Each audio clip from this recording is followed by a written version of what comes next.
Have you ever heard of a bank robbery where the thieves escaped by ordering pizza? It sounds like a movie plot, but this really happened.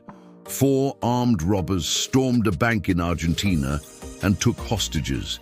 After a tense standoff with the police, they made a strange demand. Bring them pizza and they'd surrender.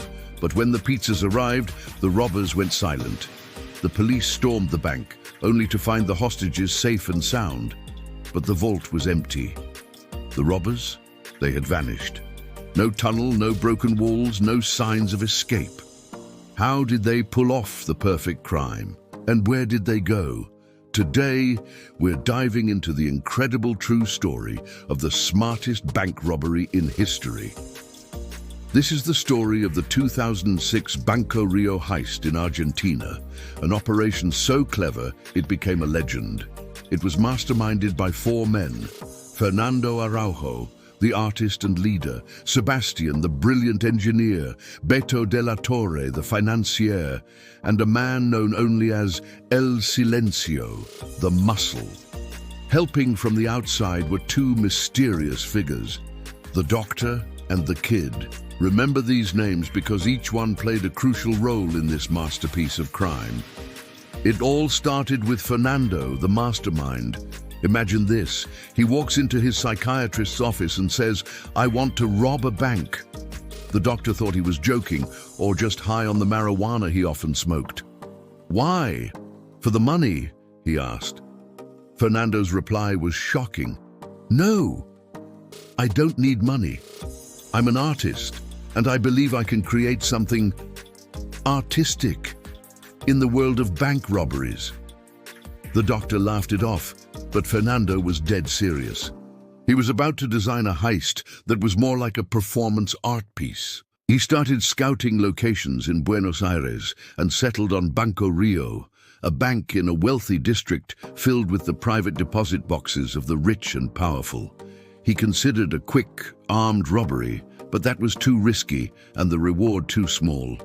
Then he thought about digging a tunnel to the vault while the bank was closed. Safer, but banks have motion sensors and alarms. Still, Fernando thought, if I'm going to risk it all, I want the biggest prize.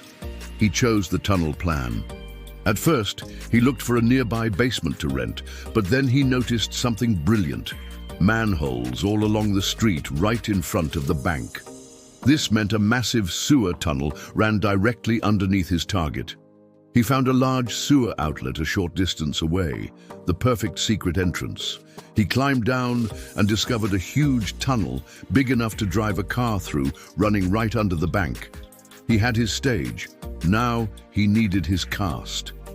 He called his friend Sebastian, an engineer and a genius with mechanics and electronics. Sebastian was surprised. He knew Fernando as a laid-back artist, not a criminal mastermind.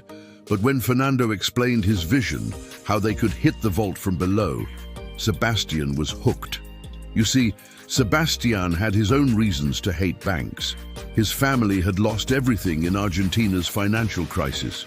To him, robbing a bank wasn't a crime, it was justice. He was in. Together, they started mapping the bank from the inside, posing as customers. They snapped secret photos, measured walls, and calculated the vault's exact location. But to pull this off, they needed the official building blueprints. And for that, they needed cash and more help. Fernando reached out to the doctor who connected him with Beto de la Torre. Beto was an ex-gangster, not a heist expert, but he loved the plan. He didn't have cash, but he sold his van to fund the operation, becoming the team's financier. They still needed muscle for the heavy digging. The doctor recommended Luis, also known as El Silencio, or the Silent One.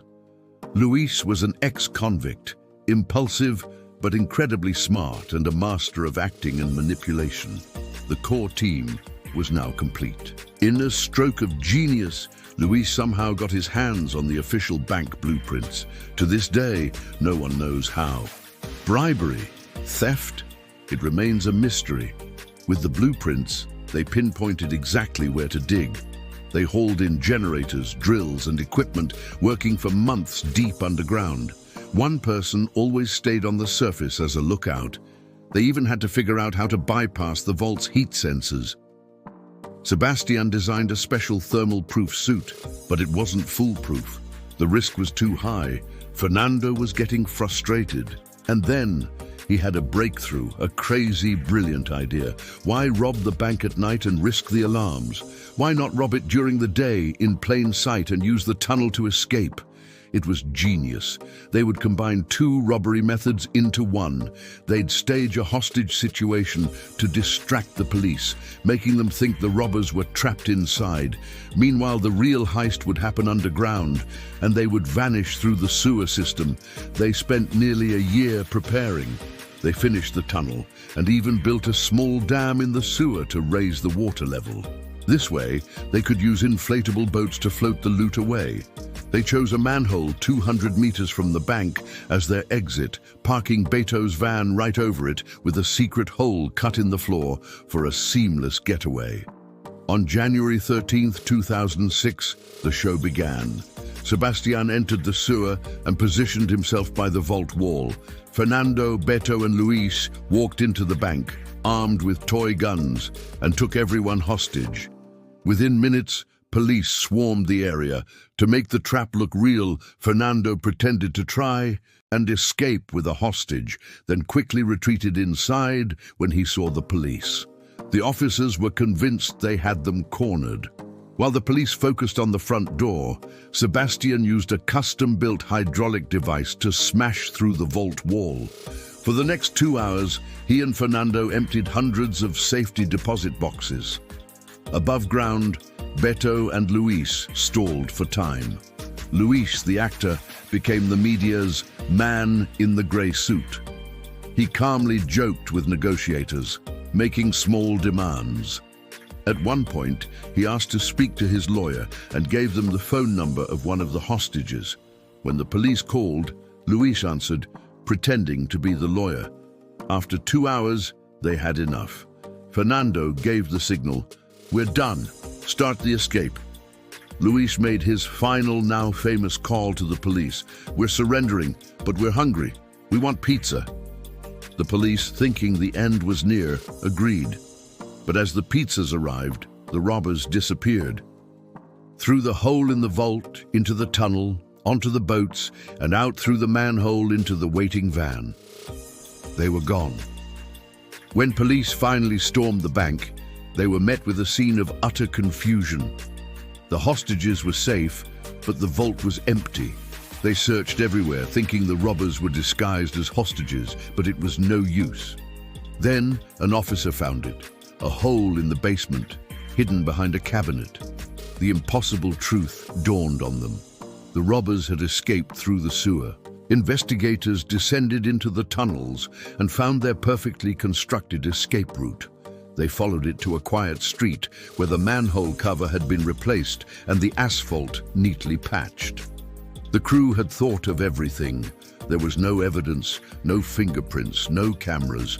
The media dubbed it the robbery of the century. The police were baffled, and the thieves became folk heroes. Months went by, and the case went cold. But then, a classic mistake. Beto, the financier, couldn't resist bragging to his new girlfriend, even showing her some of the stolen jewelry. When they had a messy breakup, she went straight to the police and told them everything. The entire crew was arrested. During his interrogation, Fernando was calm, almost cheerful. He told the police, "We didn't hurt anyone. We only took what the system already stole from us." When asked where the money was, he just smiled and said, "Somewhere you'll never find it." And he was right. To this day, most of the $8 million has never been found. Fernando served a short prison sentence and was released for good behavior. What did he do next? He went back to being an artist and even started giving public talks on creativity and strategy. The story was so incredible that in 2020, Netflix released a movie about it called The Heist of the Century. So what made this robbery so special? It wasn't about the money. It was the art of it, the meticulous planning, the flawless execution, the sheer genius of turning a crime into a performance. As Fernando himself said, "I didn't rob a bank for the money. I robbed it to prove that imagination can outsmart power." And in a way, he did. Thanks for watching Shadow Quest. If you found this story as fascinating as I did, make sure to hit that like button and subscribe for more incredible true stories. See you next time.